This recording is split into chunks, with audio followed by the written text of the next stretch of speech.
I quit my job for van life. Like I've been looking for you. Like I've been looking for you.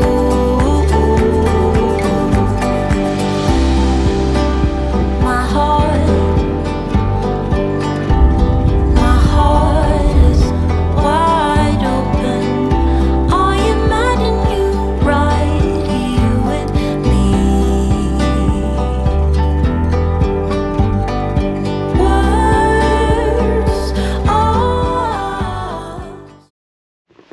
Welcome back to another video. Today it's going to be a little bit different, a little bit of a life update, let you know what's been going on and what plans we have for the channel in the future.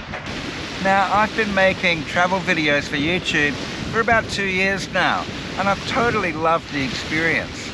But during that time I was trying to combine my travels with working a Monday to Friday job, and it was just getting a little bit difficult. So recently I decided to make the bold move, quit my job and travel full-time making videos for YouTube. I've got a little bit of savings in the bank, fingers crossed that'll help me through as I grow the channel. Now, I've learned a lot in those last 2 years and I'm pretty happy with how the channel's been going, but I'm still a long way from my ultimate goals. And I came to realize that I'm not going to get anywhere near any of those goals unless I focus full-time on making travel videos for YouTube.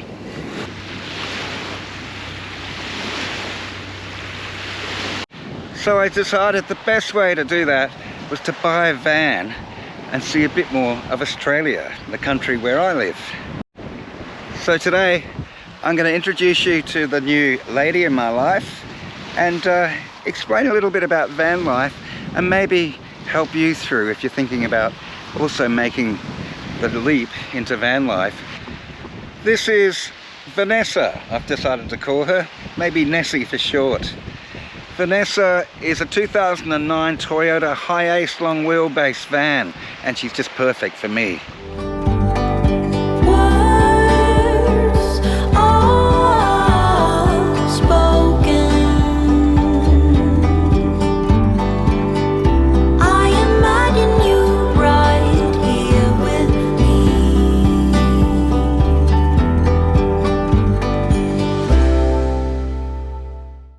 So why van life? Freedom! Why else? Freedom, travel, experiences. That's what matters in life and that's what I value. So I'm really looking forward to spending the years ahead now focusing on those things. And I think Nessy here is going to do the job. Let me show you around.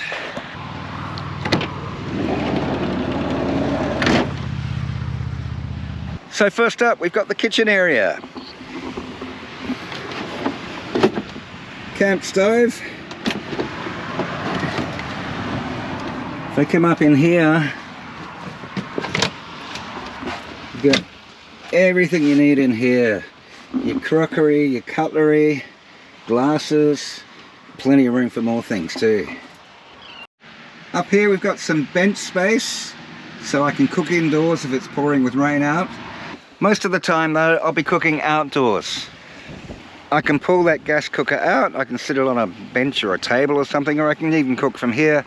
And I've got an awning up here that I can pull out and be shady while I cook. Okay, also in the kitchen area, I've got some baskets. I'll put fruit and veg and things up there. I've got a sink, that was important for me. Pumped by electricity. Underneath here I've got freshwater, rubbish bin. Of course, if you're going to live off grid, you need to keep your food in something. There's a fridge over here.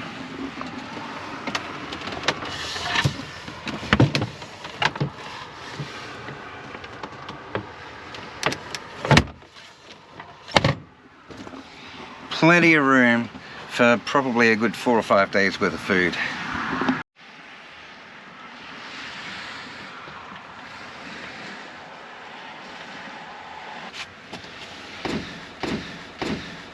So of course, one of the issues when you're buying a van is you need storage. You need as much storage as you can. There's limited space in a van, so you've got to be a bit of a minimalist, but in this van there's probably more storage than I even need. Okay, down here we've got some storage areas. I haven't even figured out what to put in there yet. Over here, my pantry.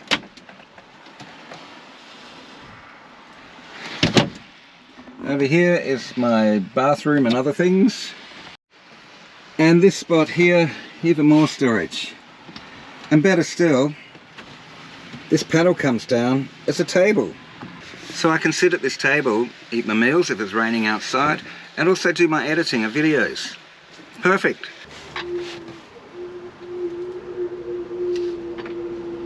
Now for my clothes, where are they going to go? Easy. 1, 2, 3 drawers. Plenty of room for my stuff. Now the next question is, where am I going to sleep, right? Right here is the answer. So this L-shaped seats turns into a double bed. I'm not going to do it now because I don't need it now. But basically, this panel under here flips out. That's the base for the bed. I put a sheet on. I've got my doona at the back there, my pillows, and I'm right to go.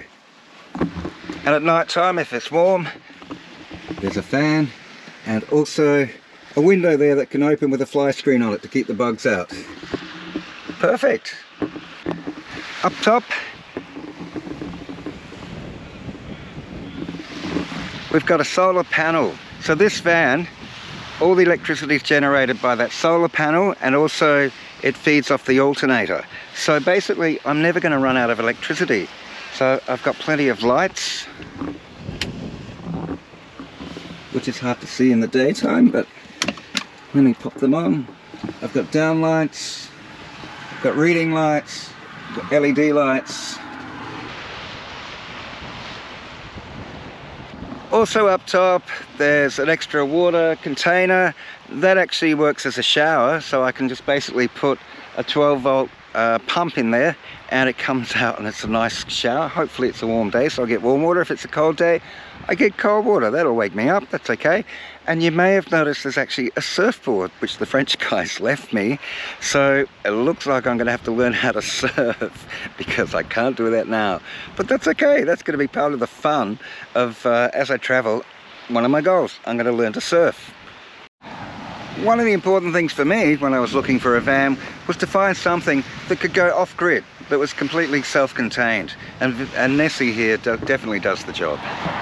I bought Nessy off a couple of really lovely French guys who'd come here, spent a year doing the whole lap of Australia, finished their lap and went back to France. They were really lovely. We're still in touch on Instagram. Okay, so let's go van life. Woohoo! This time I am pretty sure moments passing away I've never seen before. You held me out of the dark. I always wonder if you were left without a mark. Did you ever let go? Did you ever not know?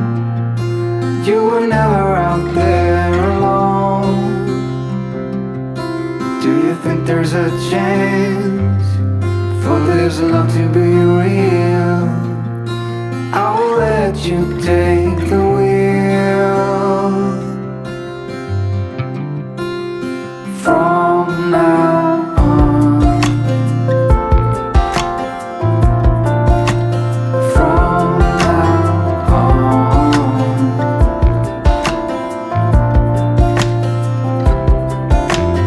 Lying on a distant star. In these violent days I wanna be where you are.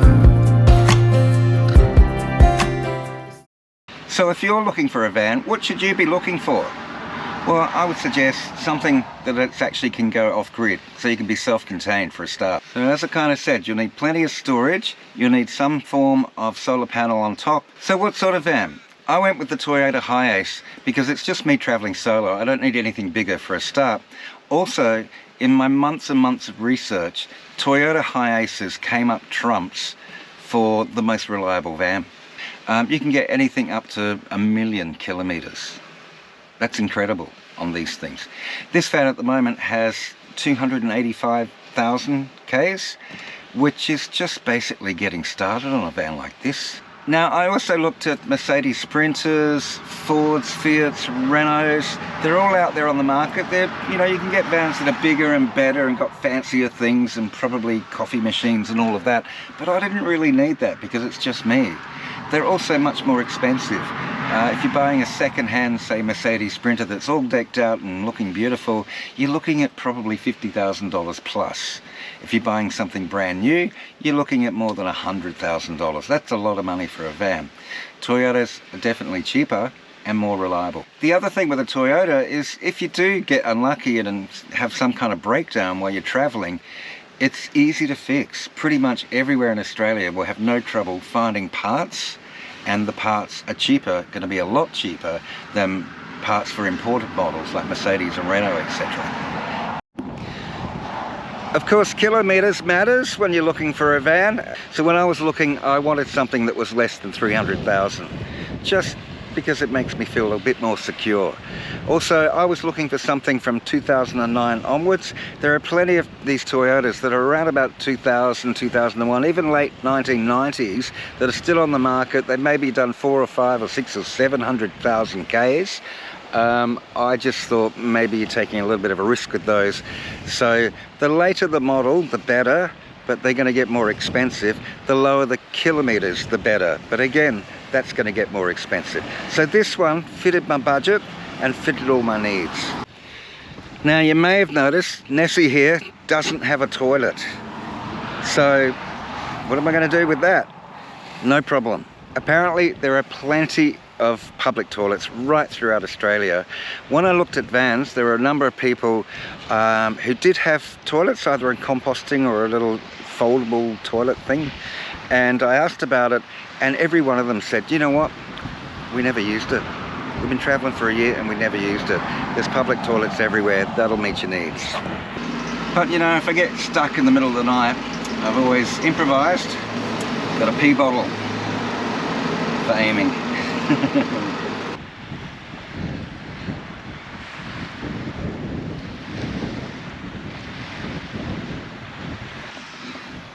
Now this van runs entirely off 12 volt and there are plenty of electrical outlets.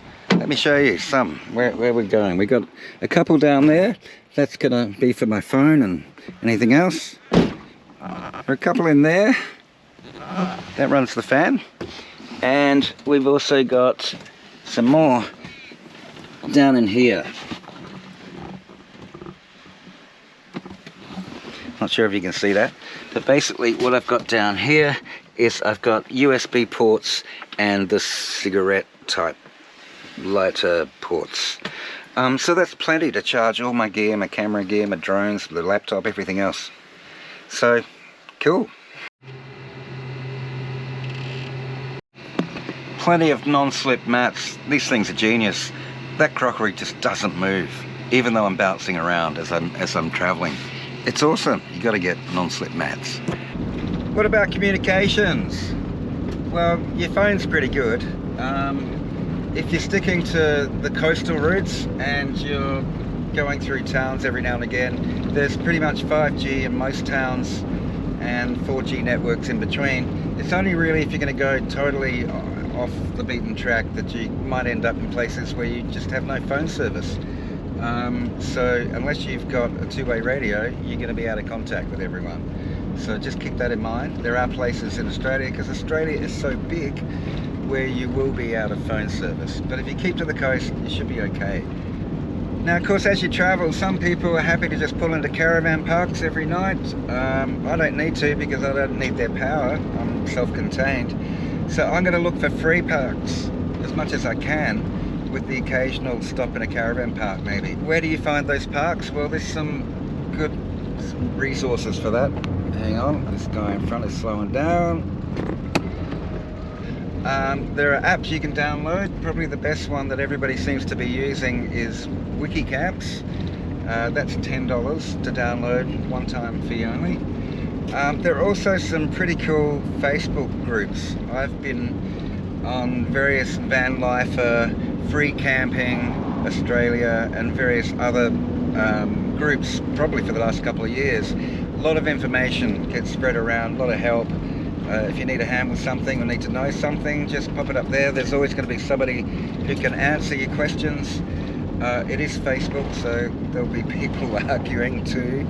But from what I've seen over the last few years, a lot of helpful people out there. There are actually lots of people that are doing van life these days. Either they're grey nomads, or because of the price of housing in Australia now, people are looking at vans as an alternative to rental properties.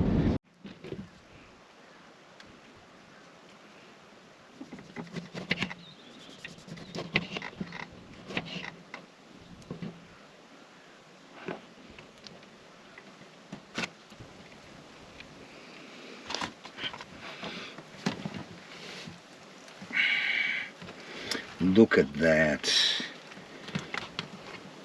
See, now one of the things about van life is it really encourages you to eat really well and very healthy.